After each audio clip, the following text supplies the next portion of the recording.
The bank statement showed negative $78 when Julian Reed's 10-year-old daughter asked if they could afford to fix the heat in their apartment, her breath fogging an air that should have been warm but wasn't because the landlord had shut off the boiler after Julian's rent check bounced for the second month running. The eviction notice was tucked under the microwave where Nora wouldn't see it, 21 days to vacate premises, and Julian had exactly $460 left from selling his truck to a salvage yard that had given him half what it was worth because they knew desperation when they saw it. Before we jump back in, tell us where you're tuning in from, and if this story touches you, make sure you're subscribed, because tomorrow, I've saved something extra special for you. He looked at his daughter across the kitchen table of the apartment they were about to lose, seeing her mother in the set of her shoulders, in the way she held herself too carefully when things were bad. Claire had left 14 months ago with a note that said she couldn't handle the weight of their choices anymore, couldn't keep pretending that love was enough when bills went unpaid and the future felt like slow drowning. She'd walked away from both of them, and Nora had stopped asking when Mom was coming back after the first 6 months of silence. "We'll figure something out," Julian said, the words automatic and hollow, the same thing he'd been saying since the furniture store he'd managed went bankrupt in August, since his unemployment ran out in October, since November arrived with cold that made their inadequate apartment feel like a punishment for failures he couldn't correct. That afternoon, while Nora was at school, Julian sat in the public library searching for anything that might keep them housed.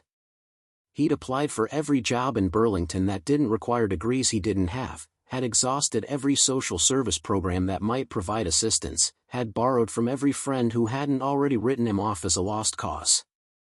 The rental listings were full of apartments he couldn't afford, the job boards full of positions he wasn't qualified for, the future narrowing to a point where homelessness felt less like possibility and more like mathematical certainty. He was about to close his laptop when an advertisement caught his eye, different from the rental listings, stranger. County foreclosure auction, historic properties including abandoned sugar barn on 14 acres. Leland Sugar Works, EST 1847. Minimum bid $400. Property sold as is, all liens transfer to buyer, no exceptions.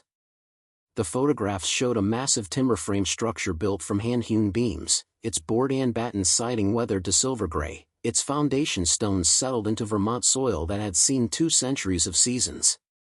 The barn sat at the edge of what had once been a sugar maple grove, trees that were probably still productive if anyone cared to tap them.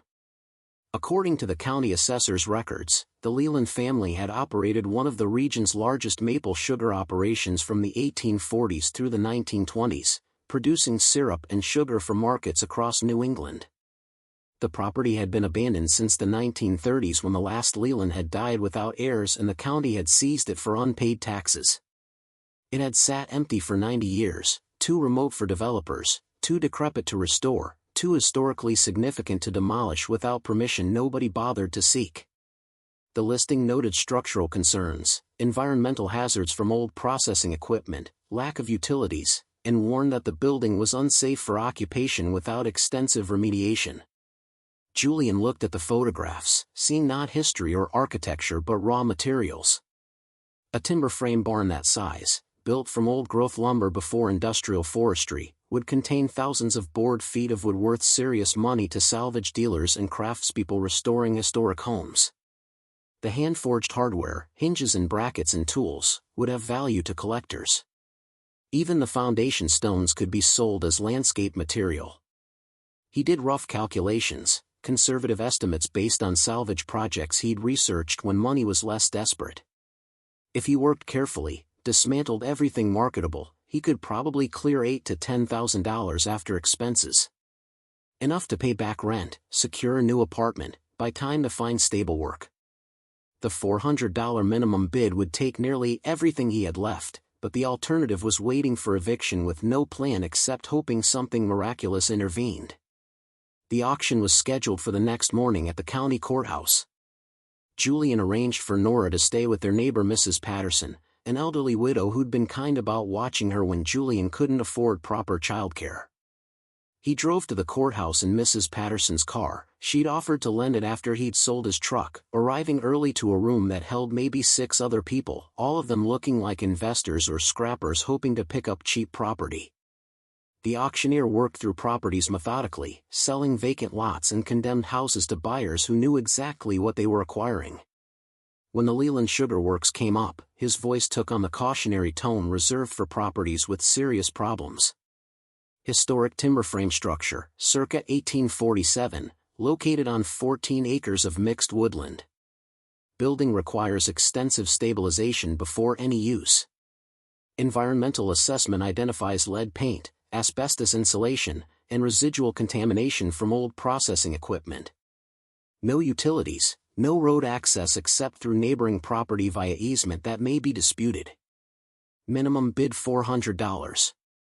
Julian raised his hand, his heart hammering so hard he thought people in the front row could probably hear it. $400 from bidder 12. Do I hear $425? Silence filled the courthouse.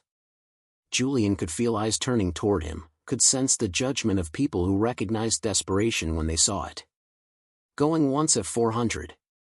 The auctioneer paused, scanning the room. Going twice. Julian waited for sanity to intervene, for someone to save him from his own desperation by outbidding him. Sold to bidder 12 for $400. Nora squeezed his hand when he picked her up from Mrs. Patterson's, her eyes showing the careful hope of a child who'd learned not to trust good news. We bought a barn, Dad? Yeah, sweetheart. We bought a barn.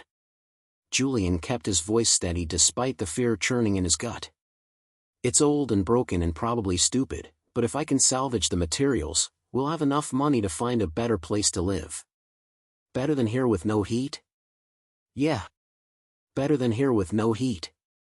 The drive to the property took them north into Vermont's hill country, following county roads that narrowed to gravel and then to dirt, passing through land that looked like time had forgotten it. The GPS coordinates led them to a gated logging road with a faded sign that read Leland Sugar Works, private property, despite the fact that nothing had been private or worked here in 90 years. Preparing and narrating this story took us a lot of time, so if you are enjoying it, subscribe to our channel, it means a lot to us. Now back to the story. Julian parked where the road ended and they walked the final quarter mile through November woods, bare maples showing the scars of old tap holes, their trunks bearing witness to generations of spring harvests. The sugar barn appeared suddenly through the trees, massive and somehow dignified despite obvious decay, its timber frame still square and true even as the siding showed gaps and the roof sagged in sections where snow loads had exceeded what the original builders planned for. It's really big, Nora said, her voice carrying both awe and uncertainty. It is. Sugar operations needed space for boiling sap, storing wood, housing equipment.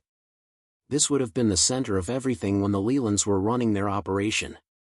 Julian approached the building carefully, testing boards before putting his weight on them, looking for structural problems that would make salvage work dangerous or impossible. The main doors were secured with a modern padlock, but the key the county had given Julian turned smoothly.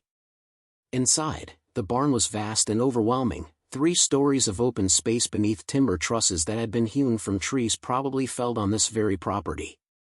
Massive evaporator pans still sat on brick arches where fires had once boiled maple sap down to syrup, the metal corroded but the basic structure intact. Wooden storage tanks lined one wall, barrels stacked in corners, tools hanging on pegs as if workers had simply walked away mid-season and never returned. Light filtered through gaps in the siding and holes in the roof, illuminating dust particles that danced in the cold November air. The smell was complex, old wood and rust and something sweet that might have been residual sugar or might have been Julian's imagination creating scent from history. Nora stayed close to him, her hand gripping his jacket, both of them processing the scale of what he'd purchased with money they couldn't afford to spend. There's stairs, Nora said, pointing to a timber staircase that climbed to the second floor. We'll check them carefully. Buildings this old, you can't trust everything is still safe. They climbed slowly, Julian testing each step before letting Nora follow, the wood creaking but holding. The second floor had been living quarters, he realized, a simple apartment where the Leland family or their workers had stayed during sugaring season. The space was stripped of furniture but still showed evidence of habitation, a cast iron stove, built-in cupboards, windows that faced east to catch morning sun. One room was smaller than the others, probably a bedroom or office. The floorboards here were different, he noticed, newer looking, less weathered, as if they'd been replaced at some point after the rest of the barn was built. Julian knelt, examining the seams, finding that the boards weren't nailed like the originals but were held by screws that showed corrosion patterns suggesting they'd been there for decades but not the full century plus the barn had stood. "Why are these boards different?" Nora asked, her 10-year-old curiosity catching what an adult might have missed. "Good question. Maybe there was water damage, maybe the original floor rotted. Somebody replaced this section at some point." Julian pulled out his pocket knife, working the blade between boards, finding that they lifted more easily than they should, as if they weren't properly secured to the joists beneath. He pried up the first board, revealing darkness and the smell of earth that had been sealed away from air and light for however long these replacement boards had been in place. His phone's flashlight illuminated maybe 3 feet of crawlspace between the second floor joists and what appeared to be a ceiling of the room below, except there was no room below, just the open first floor of the barn. "There's a space under here," Julian said, more to himself than to Nora. "Like a hidden room or storage area." He removed more boards carefully, widening the opening, his flashlight revealing what shouldn't have been there. Not empty crawlspace but a chamber, maybe 8 feet square, its walls lined with brick, its floor solid stone. And in that chamber, stacked with the kind of care that suggested value, were wooden crates and metal strongboxes and something wrapped in oilcloth that his flashlight couldn't quite penetrate. Nora peered over his shoulder, her breathing quick with excitement or fear. "What is that?" "I don't know yet. But someone went to a lot of trouble to hide it." Julian's hands were shaking as he widened the opening enough to climb through, his mind racing through possibilities that ranged from illegal to valuable to completely mundane. "Stay up here. I'm going down to look." He lowered himself carefully into the hidden chamber, his feet finding the stone floor, his head clearing the joists with maybe 6 inches to spare. The space was cool and dry, preserved by whatever sealing had been done when the replacement floor was installed above it. Julian's flashlight played across crates stenciled with Leland Sugar Works and dates ranging from 1919 to 1926, across strongboxes that bore the mark of a Burlington bank that had probably ceased operating before the Second World War. His hands found one of the oilcloth bundles, unwrapping it carefully to reveal stacks of currency, old bills, denominations he recognized but in designs that predated modern printing. $50 bills, bound with paper bands that had Leland Sugar Works written in faded ink, notes that said amount from final season 1926. Julian's breath caught, his mind struggling with mathematics that seemed impossible.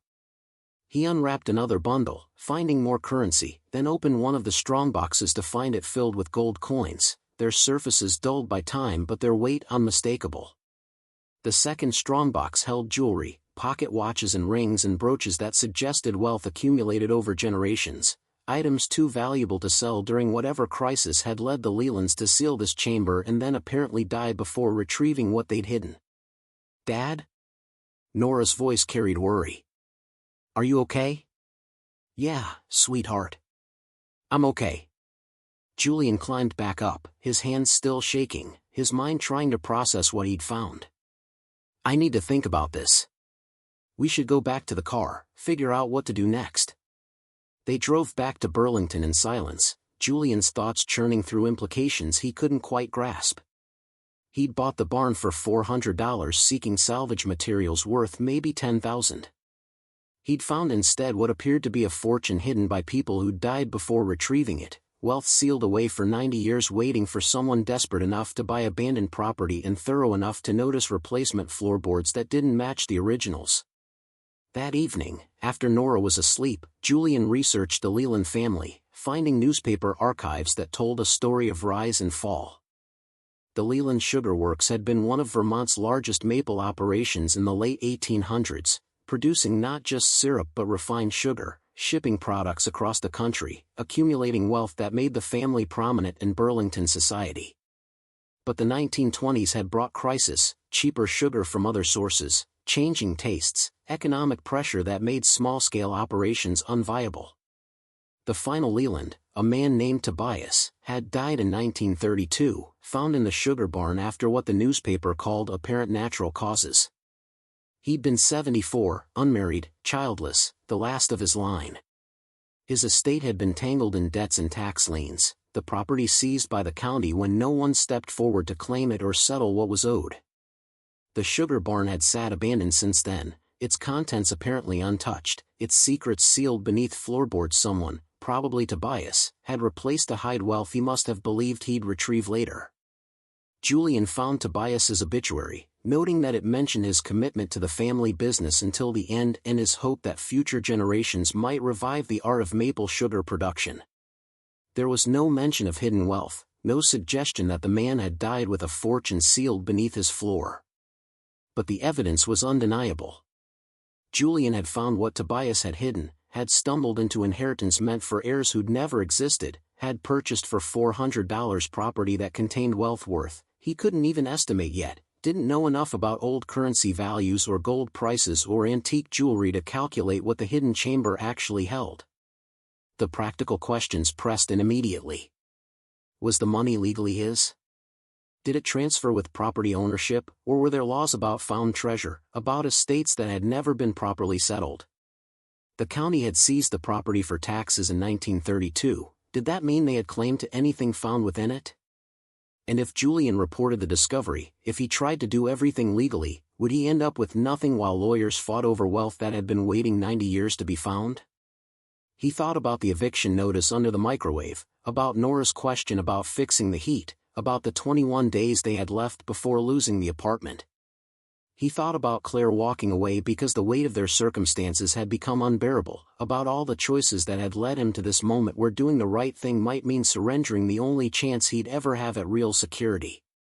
Around midnight, Julian made a decision. He'd go back to the barn tomorrow, document everything carefully, try to assess the value before deciding what to do next. He'd research the legal questions, figure out what he was actually dealing with before making choices that couldn't be undone. The hidden chamber had waited 90 years. It could wait a few more days while he determined the right path forward.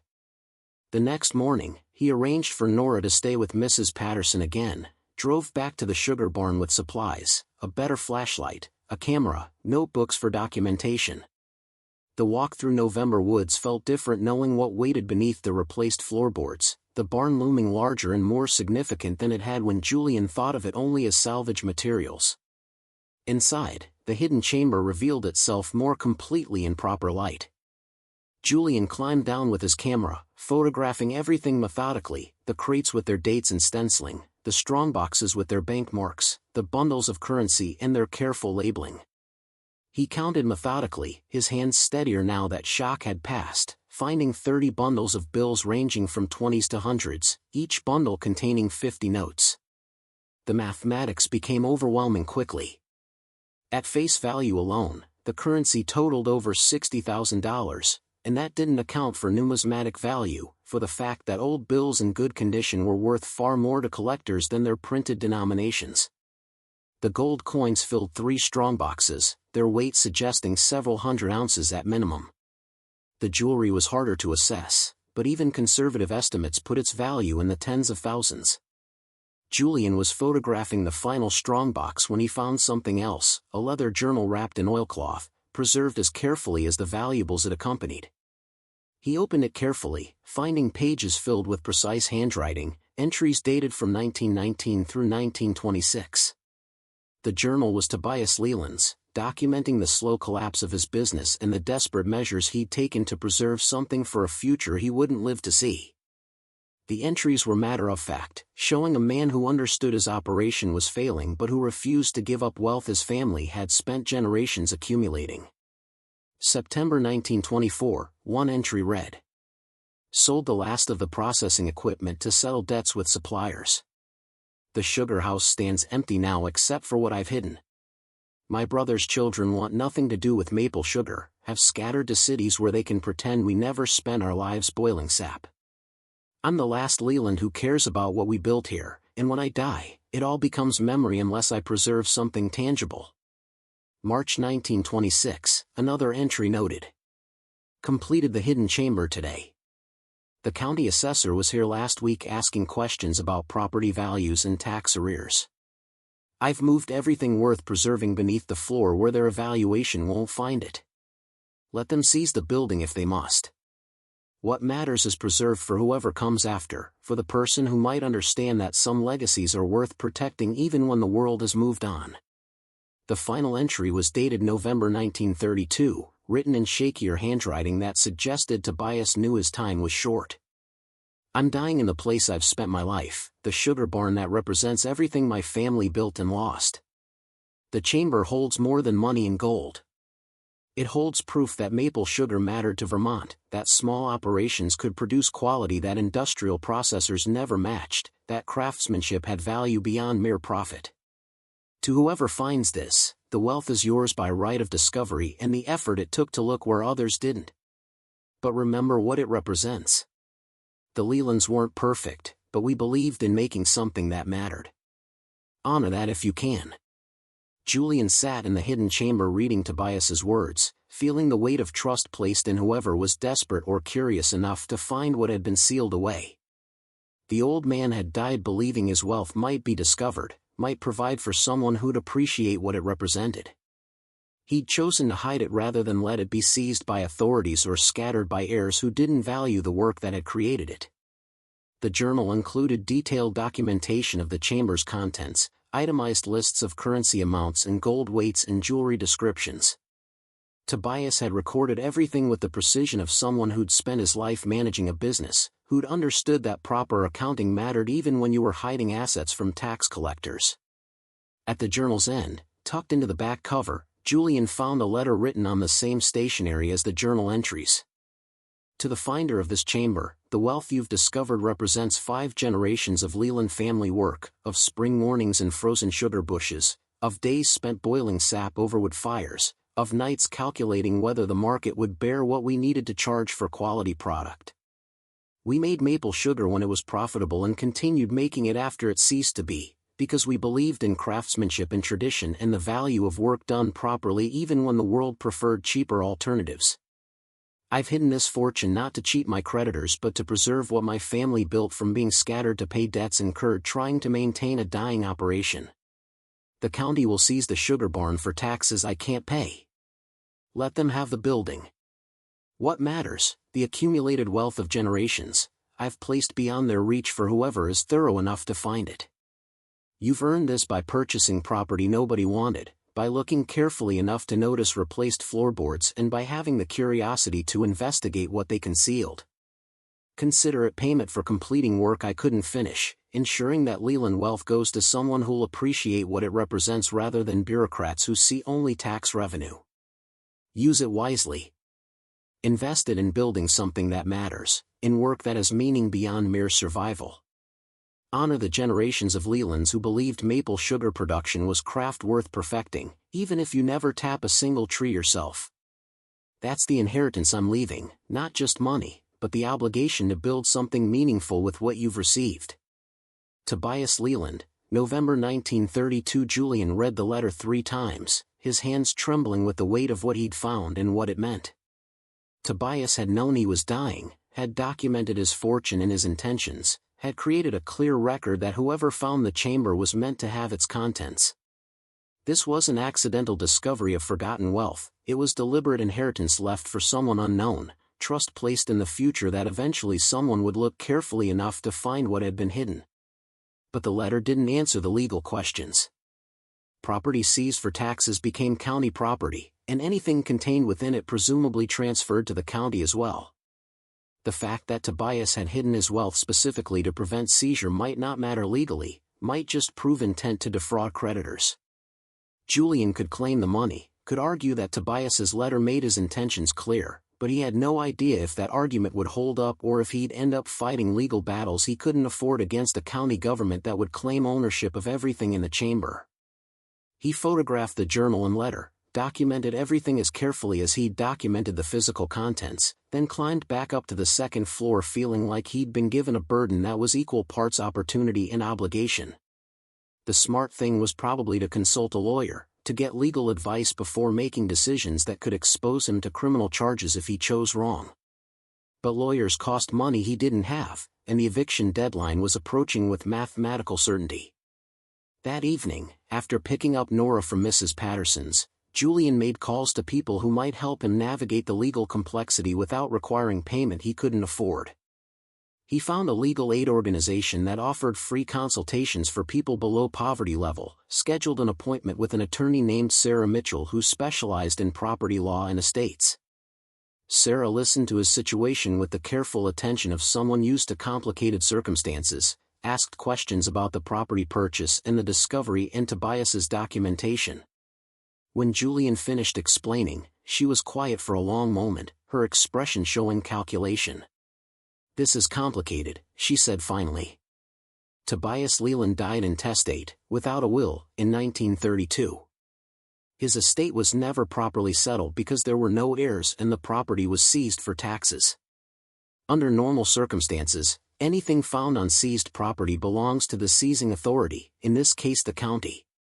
However, Tobias's letter and journal create an argument that he specifically intended the hidden wealth to pass to whoever discovered it, that he was creating a form of treasure hunt with the property as prize. So what does that mean for me? It means you have competing claims. The county could argue everything in that chamber belongs to them as successor to Tobias's estate. You could argue that Tobias specifically exempted the chamber's contents from estate property, that his letter constitutes a valid bequest to an unknown beneficiary, you, who fulfilled the conditions by purchasing the property and finding what was hidden. Sarah paused. The problem is establishing clear legal precedent. This isn't a typical found treasure case, and it's not a typical estate distribution. You'd probably end up in litigation that could take years and cost more than the wealth is worth. Julian felt the opportunity slipping away, replaced by the familiar weight of circumstances beyond his control. So what should I do? Honestly, the safest legal path is to report the discovery to the county, let them determine ownership through proper channels, and hope they recognize Tobias's clear intent and grant you some portion of the find. Sarah's expression showed sympathy for what she was suggesting. The risky path is to claim the wealth as yours, move it, use it, and hope nobody asks questions, or that if they do, Tobias's letter is enough to justify your claim. And if I take the risky path and I'm wrong? You could face charges for theft of county property, for concealing taxable assets, for various financial crimes that carry serious penalties. But you'd also have access to money you desperately need right now, and the reality is that the county might never know about the chamber if you're careful about how you use what you found. After the consultation, Julian sat in his car processing advice that amounted to do the legal thing and probably lose everything, or do the questionable thing and maybe get away with it. He thought about the eviction notice, about Nora asking when they could fix the heat, about 14 months of steady decline since Claire had walked away. He thought about Tobias Leland dying in that barn, believing his wealth would eventually find someone who needed it, someone who'd appreciate the work it represented. The temptation was overwhelming. He could retrieve the chamber's contents tonight, could convert them to usable money gradually, could transform desperate circumstances into security his daughter deserved. Nobody knew about the discovery except Sarah, who was bound by client confidentiality. The barn was remote enough that working there attracted no attention. If Julian was careful, strategic about how he liquidated assets, he could build a stable life before anyone questioned where the money came from. But he also thought about the consequences if he was caught, about criminal charges that would mean not just losing the money but losing Nora, about teaching his daughter that desperation justified theft, because that's what it would be, regardless of Tobias's letter, if the county had legitimate claim to the chamber's contents. The right thing, the legal thing, was to report the discovery and hope the county recognized Tobias's intent. The smart thing, the practical thing, was to take what he'd found and rebuild his life before circumstances destroyed what little stability they had left. Julian drove home without deciding, the weight of choice pressing down like winter cold that couldn't be escaped. He made dinner with Nora, helped her with homework, got her ready for bed, all while his mind churned through impossible calculations about risk and reward, about morality and desperation, about the difference between stealing and claiming what someone had deliberately left to be found. That night, unable to sleep, he returned to Sarah Mitchell's office with a question he should have asked during the consultation. What if I reported the discovery but negotiated with the county? Offered them a portion in exchange for recognizing my claim to the rest?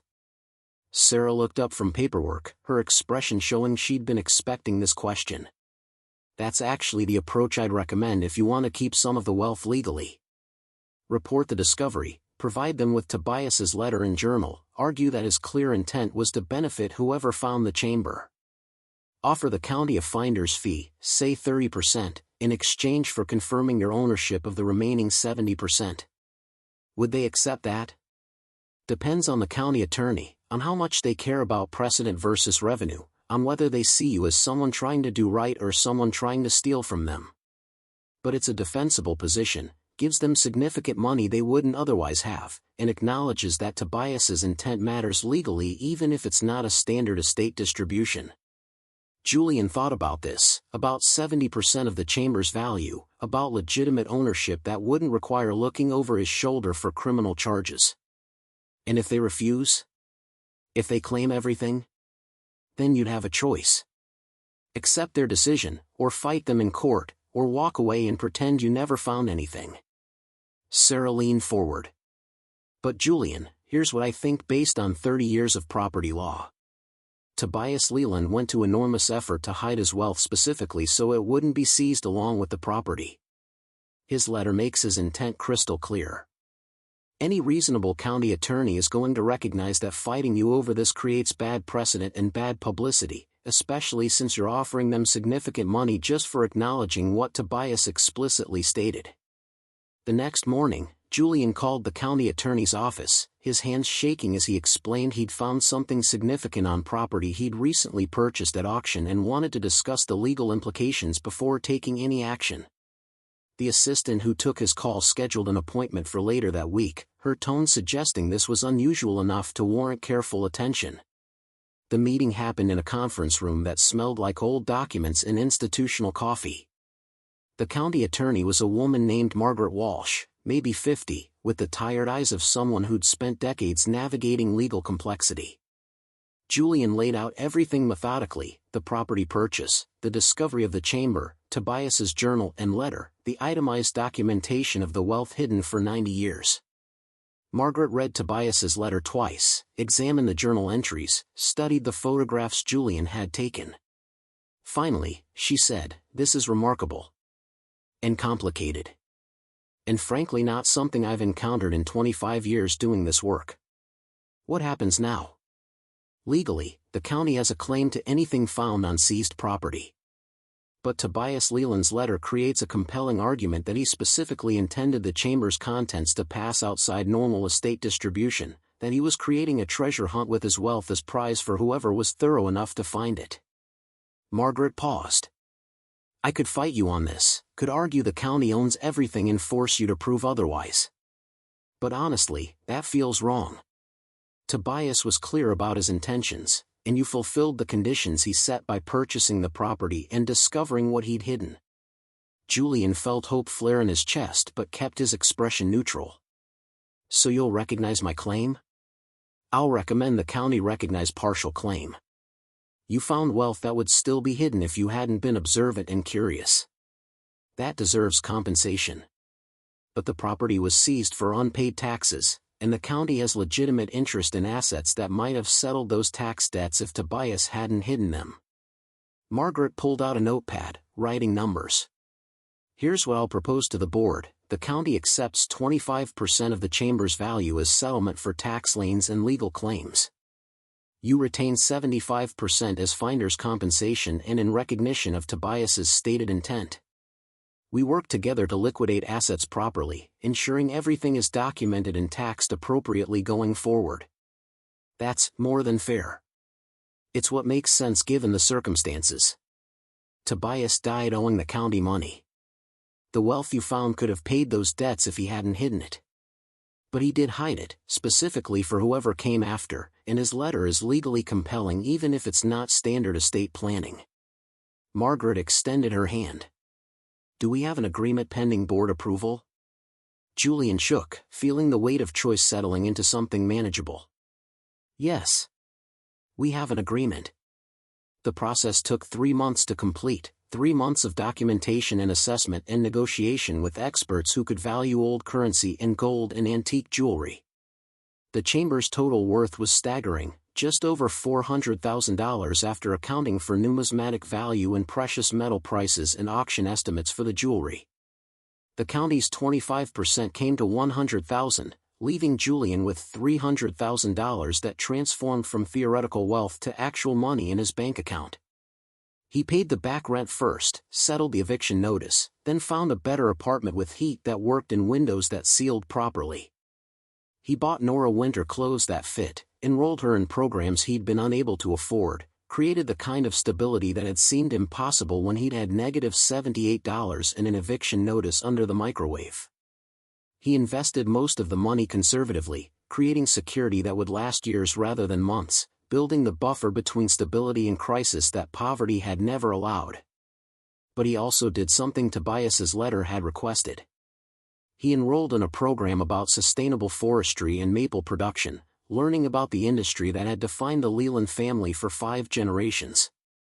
He wasn't planning to tap trees or produce syrup, but he wanted to understand what Tobias had valued, what had mattered enough to preserve wealth for 90 years and hope that someone would appreciate the work it represented.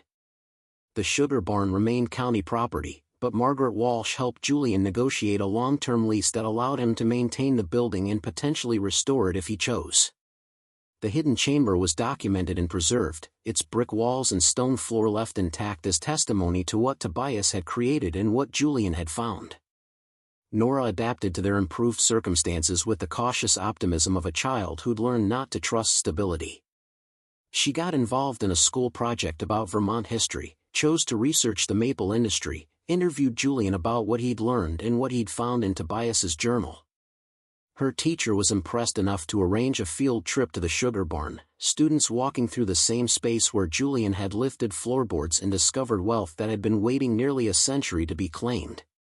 On a warm spring evening, 2 years after Julian had bought the barn for $460, he stood in the building with Nora, both of them looking at the space that had transformed their lives.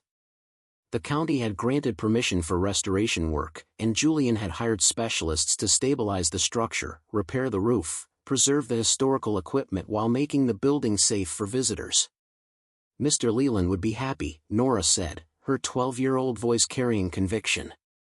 That you found his treasure and used it to make things better. I hope so. He took a big risk hiding his wealth like that, trusting that eventually someone would look carefully enough to find it. But you did find it, and you didn't just steal it.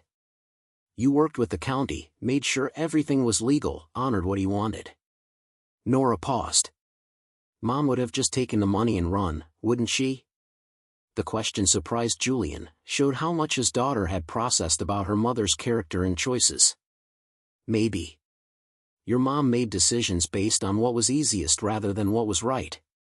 I tried to do better than that. Over the following years, the sugar barn became something unexpected. Julian partnered with a local historical society to transform it into an educational center about Vermont's maple industry, preserving equipment and techniques that were disappearing as small operations gave way to industrial processing.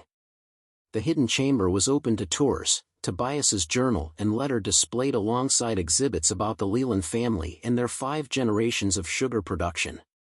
The center wasn't hugely profitable, but it was sustainable, employed local people, drew students and tourists who wanted to understand the history of an industry that had defined Vermont's rural economy for 2 centuries.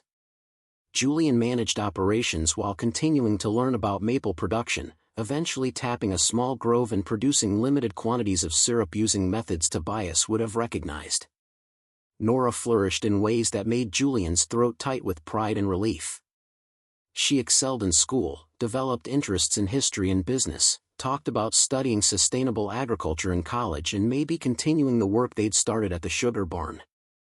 She'd grown up watching her father navigate desperate circumstances and then sudden wealth, had learned lessons about character and choice that couldn't be taught through lectures. Claire reappeared when Nora was 14, having heard somehow about their changed circumstances, wanting to reconnect with the daughter she'd abandoned when things were hard. The conversation happened in the sugar barn, Claire looking around at what Julian had built from desperation in a hidden chamber, her expression showing complicated emotions Julian no longer cared to interpret. "You did well," Claire said, the words carrying acknowledgement but not quite apology. "Found treasure and used it to build something stable. I found wealth that someone deliberately left to be discovered. And I tried to honor the trust that represented, tried to use it the way Tobias Leland intended." Julian kept his voice level, aware that Nora was listening from the second-floor landing. "Did you want something specific, or did you just come to see what you walked away from?" "I wanted to see Nora, to explain why I left, to maybe be part of her life again. That's Nora's choice, not mine. But understand that she watched me go from -$78 to finding a fortune to working with the county to keep most of it legally. She learned what integrity looks like when it's tested by real circumstances. If you want to be part of her life, you'll have to meet the standards she's developed." Claire left after a brief, awkward conversation with Nora, promising to stay in touch but without the conviction that suggested she'd follow through. Nora watched her mother's car disappear down the logging road, her face showing the kind of careful neutrality she'd learned from years of managing disappointment. "She doesn't understand what you built here," Nora said quietly. "Doesn't understand that finding the money was the easy part. Using it right, honoring what Mr. Leland wanted, building something that matters, that's what took real work." The observation was wise beyond her years, showed understanding Julian hadn't been sure she developed.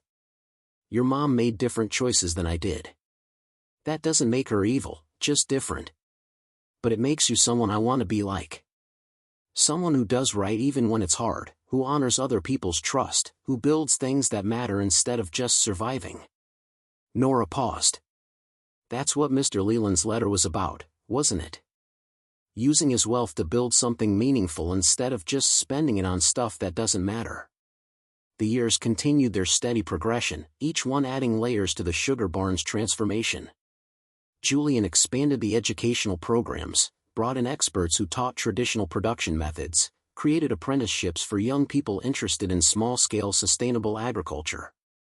The barn became known throughout Vermont as a place that preserved knowledge that was disappearing, that connected present practice to historical tradition.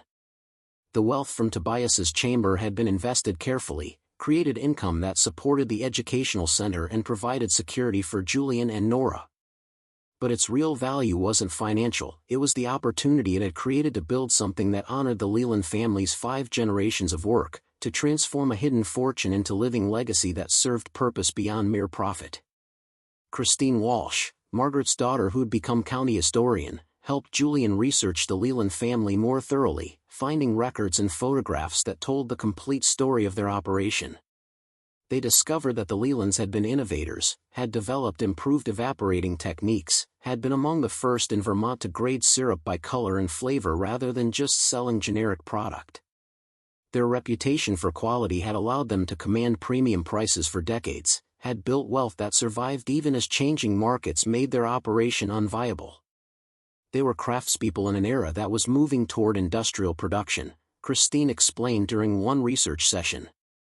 Tobias watched the industry he loved being transformed by people who cared about volume over quality, who saw maple syrup as a commodity rather than a craft. That's why he hid his wealth, not just to protect it from tax collectors, but to preserve the possibility that someone might appreciate what it represented and build something that honored traditional methods. Julian thought about this often, about how Tobias's final act had been to trust the future, to believe that eventually someone would care enough to understand what the Leland family had built and lost. That trust had been rewarded through Julian's desperation, through circumstances that had made a $460 barn seem like salvation and had led to discovery that transformed both Julian's life and the Leland legacy. On a crisp October morning, 10 years after Julian had lifted floorboards and found Tobias's hidden chamber, they held a ceremony dedicating the sugar barn as a permanent historical site, protected from future development or demolition. The event drew descendants of families who'd worked for the Lelands, historians who specialized in Vermont agricultural history, students who'd participated in educational programs, local officials who'd watched the transformation from abandoned property to thriving educational center. Nora spoke at the dedication, her 17-year-old voice steady and clear as she explained what the barn meant to her. "My dad bought this building when we had nothing, when we were about to be evicted and he was desperate for any way to keep us housed. He found a fortune hidden beneath the floor, wealth that could have been used just for ourselves, that would have been easier to steal than to claim legally. But he chose to honor Tobias Leland's trust, to work with the county, to use the money to build something that serves community rather than just our family. She paused, looking at Julian before continuing. Mr. Leland died believing his wealth would eventually find someone who'd appreciate what it represented. My father proved him right. The money gave us security we desperately needed, but more importantly, it gave us the opportunity to preserve knowledge and tradition that would have died otherwise. That's what legacy really means, not just inheriting wealth, but using it to build something that serves purpose beyond personal benefit. The sugar barn stood witness to all of it, its timber frame solid after careful restoration, its historical equipment preserved and functional, its hidden chamber open but protected, testimony to what Tobias had created and what Julian had honored. The building breathed differently than it had when Julian first walked through doors expecting only salvage value, alive now with purpose that connected past craft to present understanding. Julian stood at the edge of the property where he'd first seen the barn and calculated its value in board feet and scrap metal, where he'd made the desperate gamble that $460 could somehow change their circumstances. He'd been right about the barn changing things, but wrong about how. Not through salvage income but through hidden wealth, not through tearing down but through building up, not through taking what he needed but through honoring trust that had been placed in whoever was desperate enough to look carefully. The land stretched away in patterns that predated the Lelands, predated the sugar industry, predated human claims entirely. Maple trees still showed the scars of old tap holes, their trunks bearing witness to generations of spring harvests, to work that had defined families and communities in ways of life that modern efficiency had made obsolete but that memory and careful preservation could still honor.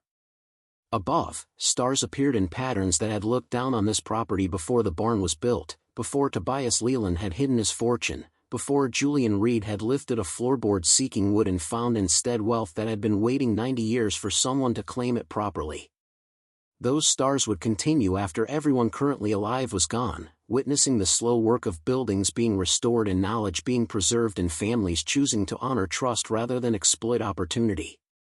The sugar barn stood in the gathering darkness, its windows glowing warm with security lights, its structure solid and purposeful, its story preserved for whoever came seeking to understand how desperation and discovery and deliberate choice had transformed both property and people. Tobias Leland's fortune had saved Julian from eviction and poverty, but its greater gift was the opportunity to build something meaningful, to honor 5 generations of family work, to preserve knowledge that deserved preservation. That was legacy in its truest form, not what you inherited but what you chose to build, not wealth received but trust honored, not taking what served your immediate needs but creating something that served purposes larger than survival. The barn had held its secrets, and then had yielded them to someone whose desperation made him thorough enough to find what had been hidden, whose character made him wise enough to use what he'd found in ways that honored the trust placed in him. Julian locked the barn for the night and walked toward the small house he'd built on the property, modest but solid, with Nora's room facing east to catch morning sun and windows that looked out on maple trees that were tapped each spring using methods Tobias would have recognized. Their life had been transformed by hidden wealth, but the transformation went deeper than bank accounts or material security. It was about understanding that some discoveries came with obligations that transcended personal benefit, that inheritance meant more than receiving, that legacy was something you built through choice and commitment rather than something you simply claimed. The barn stood behind him in the darkness, its lights marking the spot where Tobias Leland had spent his final days, where he'd hidden his fortune and written his letter and trusted that eventually someone would care enough to understand what it represented. That trust had been rewarded by a desperate father who'd needed salvage income and found instead buried testimony that demanded recognition, who'd chosen honoring trust over stealing opportunity, who'd built something that served memory and community and the kind of craftsmanship that valued quality over mere profit. The land kept its secrets until the right person looked in the right place at the right time, then gave up what it had held when desperation met curiosity and thoroughness revealed what others had missed. That was how inheritance worked sometimes, not through planned succession but through accident and necessity, through circumstances that brought someone to property nobody wanted and made them look carefully enough to find what had been waiting nearly a century to be discovered.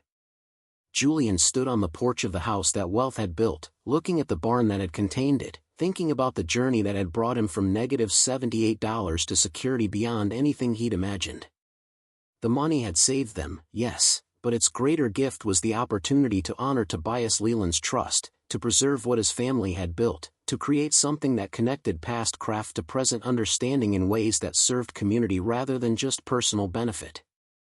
The barn would stand long after Julian was gone, would continue teaching and preserving, would maintain the Leland legacy through careful work rather than through bloodline, through choice rather than inheritance.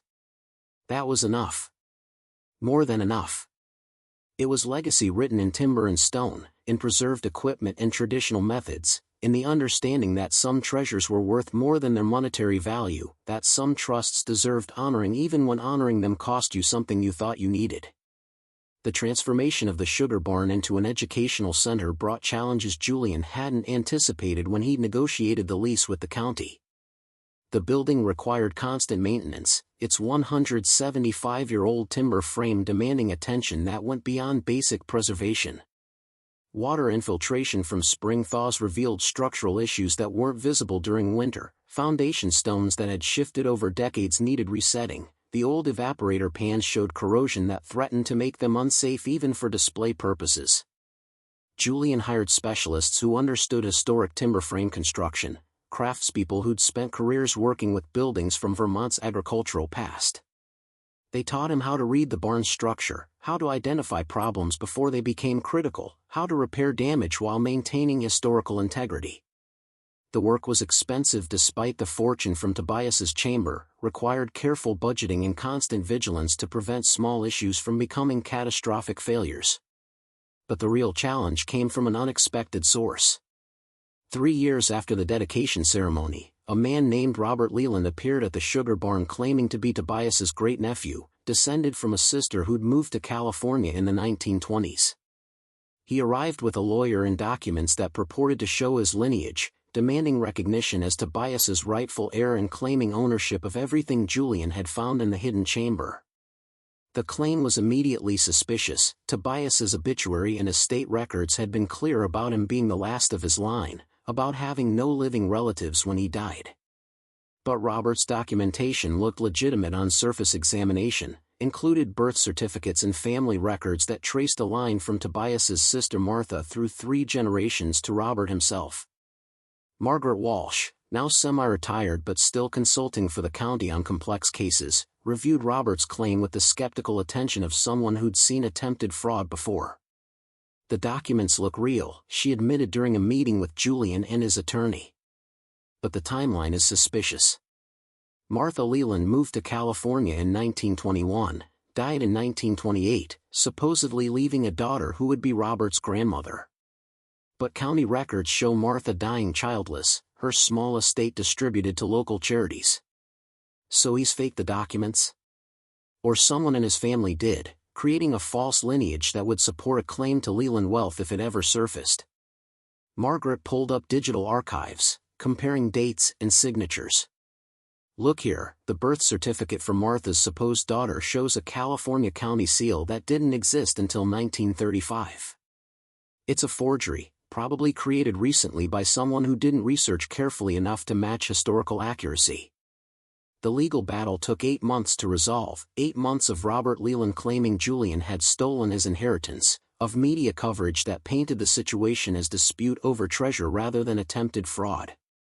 Julian endured interviews and depositions, watched his motivations questioned, faced accusations that he'd somehow known about the hidden chamber before purchasing the barn and had concealed that knowledge to claim wealth rightfully belonging to Leland descendants. Nora watched her father navigate the stress with the same careful determination he'd shown when they were about to be evicted, saw him refuse to bend truth even when bending would have been easier. "He's lying," she said after one particularly difficult deposition where Robert's lawyer had tried to paint Julian as a treasure hunter exploiting loopholes. Mr. Tobias was clear in his letter that he had no heirs, that the wealth was meant for whoever found it. "I know, sweetheart. But sometimes people lie convincingly enough that proving the truth takes time and patience." Julian kept his voice steady despite the exhaustion of fighting battles he thought were settled. "We have the documentation, we have Margaret's expertise, we have the fact that Robert's claim is built on forged documents. Eventually truth wins, but it doesn't always win quickly." The resolution came when Margaret's investigation uncovered that Robert Leland wasn't even his real name. He was Robert Hastings, a man who'd been convicted of fraud in Oregon 15 years earlier, who'd created the Leland identity specifically to claim wealth he'd read about in articles covering the sugar barn's dedication ceremony. His forged documents fell apart under expert examination, his lawyer withdrew when the fraud became undeniable, and the court dismissed his claim with prejudice while referring the case for criminal prosecution. But the experience left Julian shaken in ways he hadn't expected. The 8 months of fighting had drained resources both financial and emotional, had forced him to relive the desperate circumstances that had led to buying the barn, had made him question whether keeping 75% of Tobias's fortune was worth the scrutiny and conflict it created. "Maybe we should have taken less," he said to Nora one evening after the court ruling, both of them sitting in the barn where this had all started. "Maybe if I'd negotiated for 50% or even 25%, people like Robert wouldn't think there's enough money worth fighting over." Nora, now 18 and preparing for college, looked at her father with an expression that mixed sympathy and firmness. "You didn't take anything. You found wealth that Mr. Tobias left specifically for whoever discovered it. You worked with the county to ensure everything was legal. You've used the money to preserve his family's legacy. That fraudster tried to steal what wasn't his, and the system worked exactly like it should. Truth won, lies lost. But it cost us 8 months and $30,000 in legal fees. And we had $30,000 to spend because you found $300,000 in that chamber. Dad, you keep acting like you got lucky or like you did something questionable. But you earned this by buying property nobody wanted and being observant enough to notice replaced floorboards. Everything that's happened since then, good and bad, flows from that choice to look carefully." The wisdom in his daughter's words reminded Julian of how much she'd grown, how the experience of watching wealth transform their lives had shaped her understanding of value and character. She'd chosen to attend a state university studying agricultural economics, wanted to focus on sustainable food systems and small-scale production, had been influenced by their years working with the sugar barn and learning about the Leland family's commitment to quality over volume. As Nora's college years progressed, Julian expanded the educational center's programming, partnering with the university to create internships where students could learn traditional production methods while researching modern applications.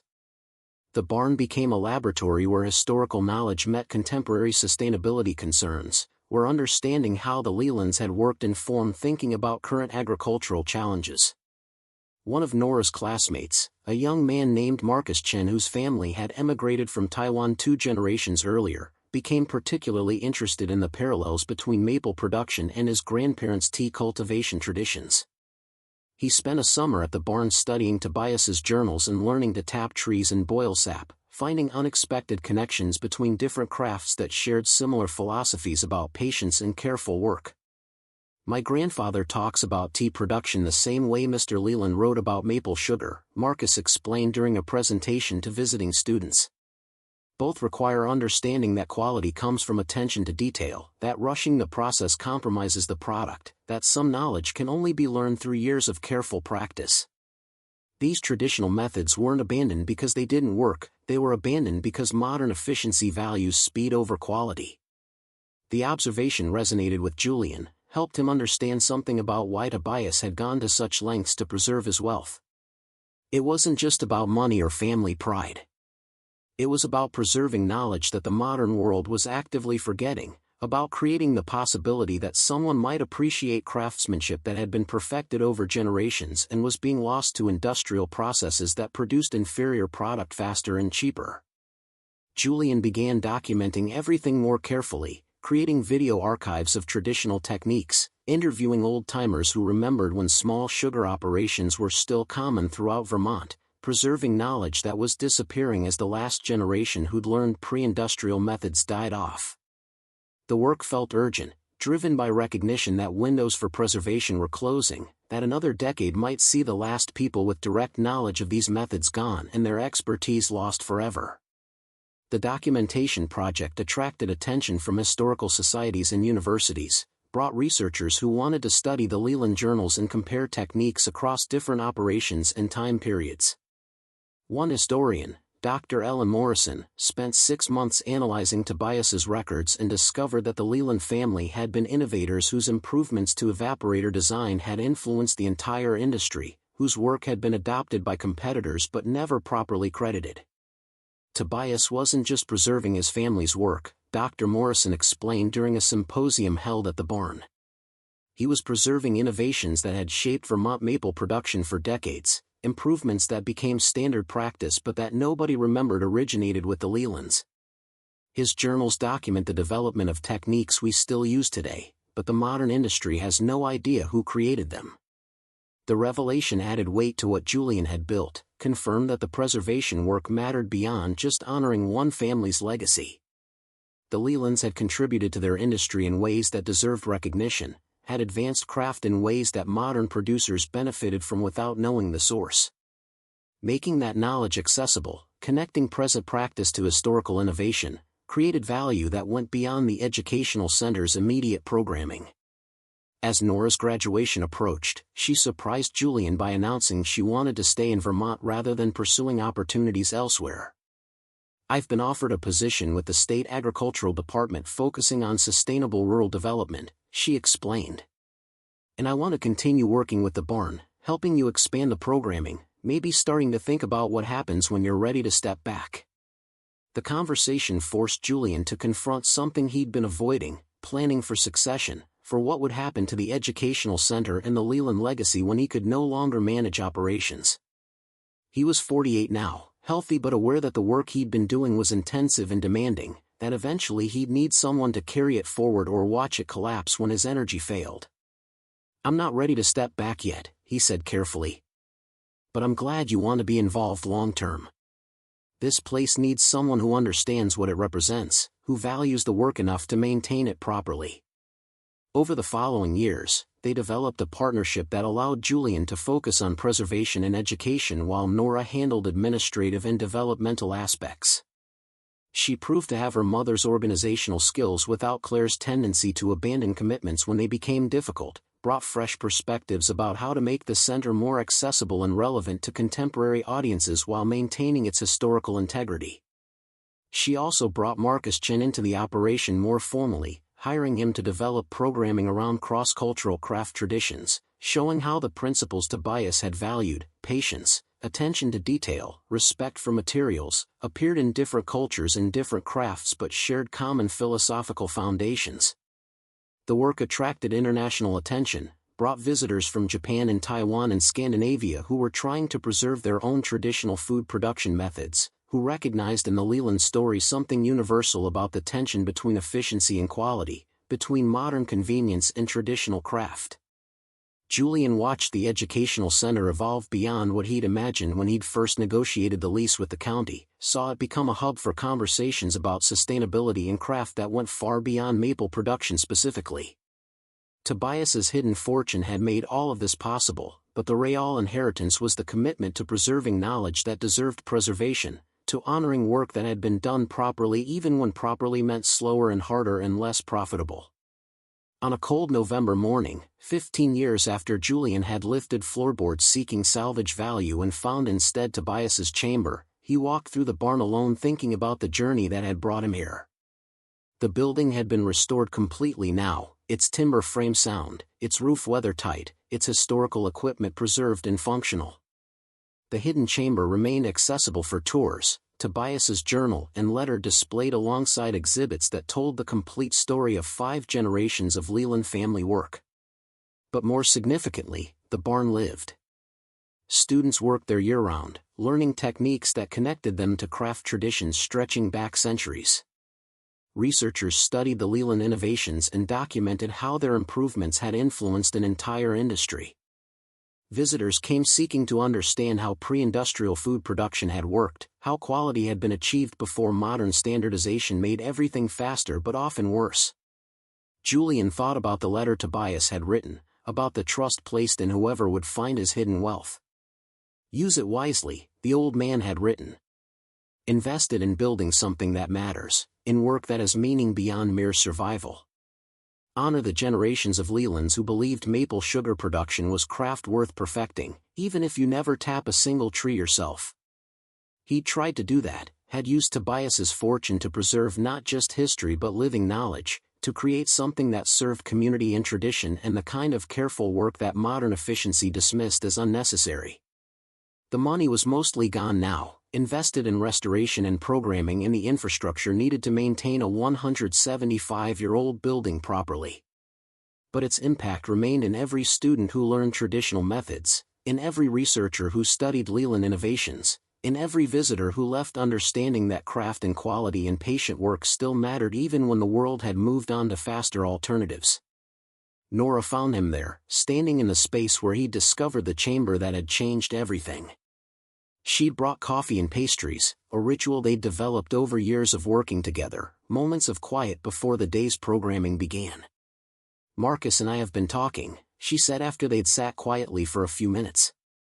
"About expanding the programming to include other traditional crafts that are disappearing. Coopering, blacksmithing, traditional food preservation methods. Creating a broader center for craft education that uses maple production as anchor but addresses the larger issue of knowledge being lost." Julian considered this, seeing the logic but also the complexity. "That would require significant expansion, more funding than we currently have, more space than this barn can provide." "I know. But we've been successful enough that grant funding is becoming available, and there are other abandoned agricultural buildings in Vermont that could be restored using the model we've developed here. The Leland barn becomes the flagship, the example that demonstrates the approach works, but the mission expands to preserve traditional craft more broadly." The vision was ambitious, required thinking beyond what Julian had planned when he'd simply been trying to honor Tobias's trust and preserve the Leland family legacy.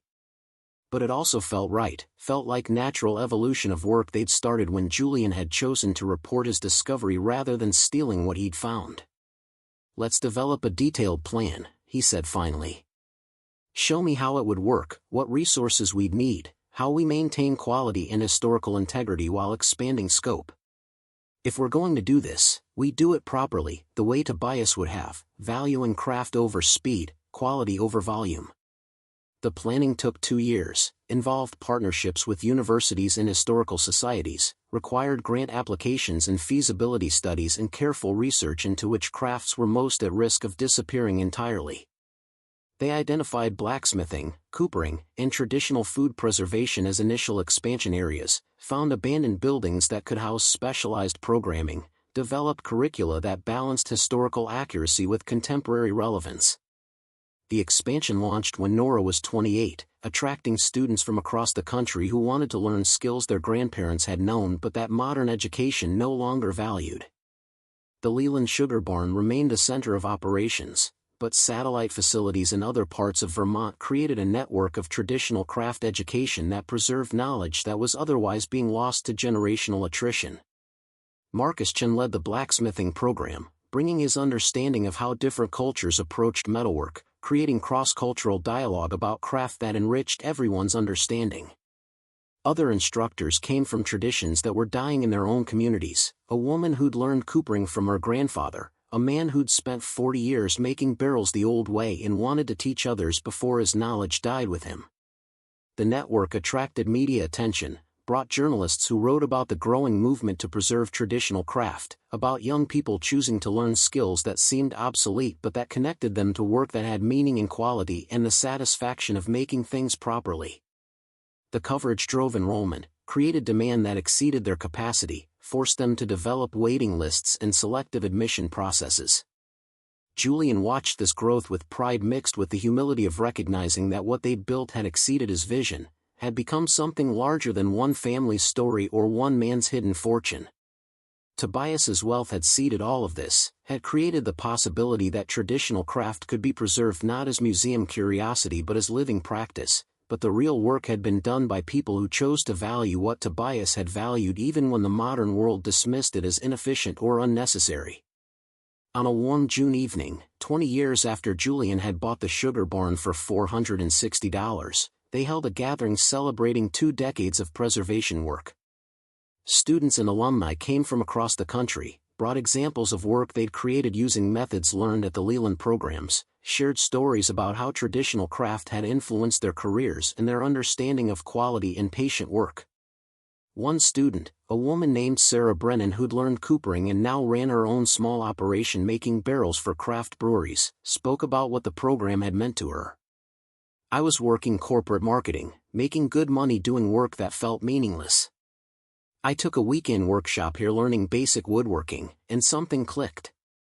The idea that you could spend years perfecting a skill, that quality came from patient attention to detail, that work could be meaningful beyond just earning money, it transformed how I thought about everything." She paused, holding up a barrel stave she'd brought as a gift. "I make maybe 30 barrels a year using traditional techniques Mr. Chen taught me. I could make 300 if I used modern shortcuts, could earn more money and work less hard. But these 30 barrels are perfect, are made the way coopering should be done, and the brewers who buy them understand that quality matters. That's what this place taught me, that there's value in doing things properly even when properly is harder." The speech echoed something Tobias had written in his journal about maple production, about refusing to compromise quality even when compromise would have been more profitable. Julian felt the continuity across a century, from Tobias's commitment to craft to Sarah's choice to prioritize quality over volume, saw how preserving that knowledge created possibilities for people who might otherwise never have encountered the idea that work could have meaning beyond mere survival. As the gathering continued into evening, as people mingled and examined examples of traditional work and discussed the future of craft education, Julian found himself thinking about the journey that had brought him here. From -$78 and an eviction notice to security that allowed building something meaningful, from desperate father buying salvage rights to educator preserving knowledge that mattered. The transformation had started with hidden wealth, but it had been sustained by choice, his choice to report what he'd found rather than stealing it, his choice to honor Tobias's trust rather than just taking the money, his choice to build something that served purpose beyond personal benefit. Those choices had created everything that followed, had turned accident of discovery into deliberate legacy. Nora appeared beside him as twilight settled over the property, her expression showing the satisfaction of someone who'd found meaningful work. "Mom called last week," she said quietly. "Wanted to know if she could visit, see what we've built." "What did you tell her?" "That she's welcome to visit, but she should understand that this place represents everything she walked away from. Dad broke but committed, building something from nothing, honoring obligations when abandonment would have been easier. If she comes, she'll have to face what she chose when she left." Julian put his arm around his daughter's shoulders, feeling pride in the person she'd become. "That's fair. Your mother made her choices, and they have consequences. But people can change, can learn to value things they once dismissed." "Maybe. But I learned from watching you that some things are worth the cost of defending them, that integrity matters even when it's tested by real hardship, that building something meaningful is harder than running away but more important." Nora paused. "That's the real inheritance Mr. Leland left, not the money, but the example of believing that craft and quality and patient work still mattered even when the world had moved on." The sugar barn stood in the gathering darkness, its windows glowing warm with light, its structure solid after careful restoration, its purpose clear and vital. Students still worked in the maple production area, learning to tend evaporator pans and judge syrup color, connecting to traditions that stretched back beyond the Lelands to the indigenous peoples who'd first harvested maple sap and the early settlers who'd learned those techniques and adapted them. Above, stars appeared in patterns unchanged by human effort or industry, witnessing the slow work of knowledge being preserved and traditions being honored and people choosing to value what deserved valuing even when valuing it required effort the modern world considered unnecessary. The land breathed in the evening air, its secrets told, its buried wealth transformed from hidden currency into living legacy that served purpose beyond the monetary value Tobias had so carefully documented. Julian thought about the letter he'd found with the fortune, about Tobias's final request that whoever discovered his wealth use it to build something meaningful. He tried to honor that trust, had invested the money in preserving what the Leland family had built, in creating educational opportunities that connected present students to historical craft, in demonstrating that traditional methods still had value even when efficiency demanded faster alternatives. The network they'd created now employed 40 people, taught hundreds of students annually, preserved knowledge that would otherwise have died with the last generation who'd learned it directly. The Leland Sugar Barn was the heart of it all, the place where hidden wealth had been discovered and where the decision to honor trust rather than exploit opportunity had created possibilities nobody had anticipated. That was legacy in its truest form, not wealth hoarded but wealth invested, not knowledge preserved as museum artifact but knowledge kept alive through practice and teaching, not one family's story but principles about craft and quality that transcended individual circumstances and served purposes larger than any single life. The barn would stand long after Julian was gone, would continue teaching and preserving, would maintain Tobias Leland's commitment to quality and patient work through generations who'd never known the man but who'd benefit from his final act of trust. That was enough. More than enough. It was inheritance earned through desperation that led to discovery, through choice that honored trust, through 20 years of work that transformed hidden fortune into living legacy. Up next, you've got 2 more standout stories right on your screen.